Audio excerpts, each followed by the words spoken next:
Hi friends, welcome to చిన్ని kitchen.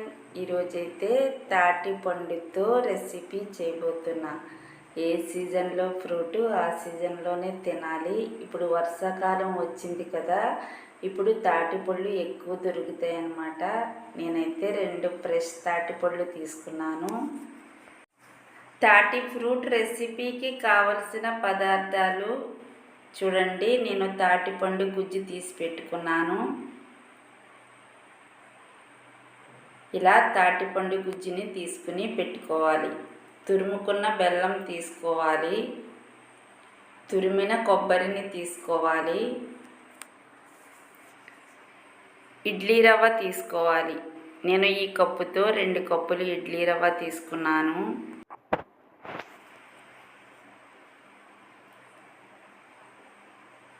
2 కప్పుల idli రవ్వకి 1 cup బెల్లం తురుము వేసుకోవాలి. 1 కప్పు కొబ్బరి తురుము వేసుకోవాలి.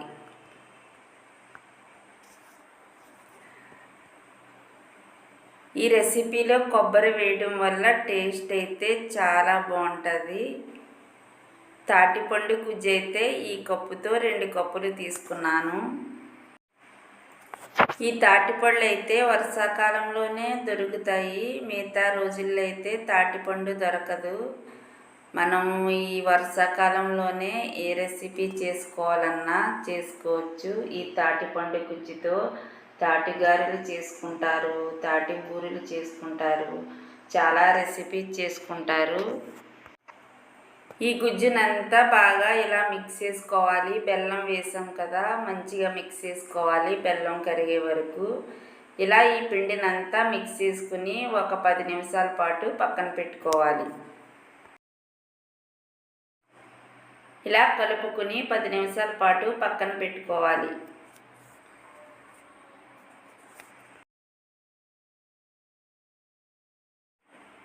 గ్యాస్ ఆన్ చేసుకుని కడాయి పెట్టుకోవాలి.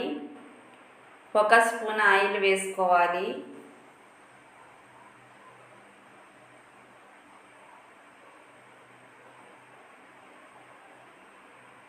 ఈ ఆయిల్ అంతా వేడైన తర్వాత ఇప్పుడు తాటి అట్టు వేసుకోవాలి.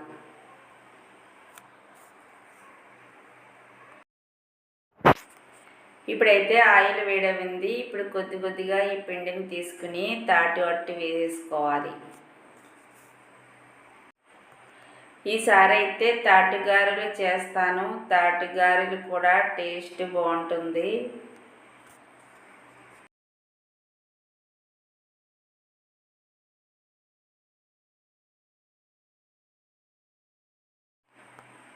అట్టునైతే ఇలా వేసేసుకున్న తర్వాత మూత పెట్టుకుని సిమ్లో పెట్టుకుని కుక్ చేసుకోవాలి.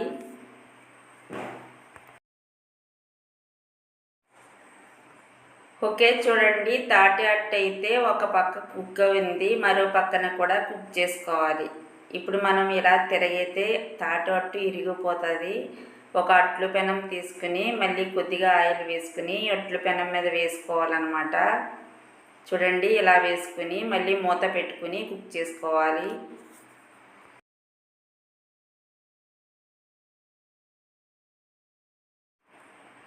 తాటి ఫ్రూట్ రెసిపీ అయితే రెడీ అయిపోయింది. టేస్ట్ అయితే సూపర్గా ఉంటుంది. మా రెసిపీస్ మీకు నచ్చినట్లయితే లైక్ చేయండి, షేర్ చేయండి, సబ్స్క్రైబ్ చేయండి.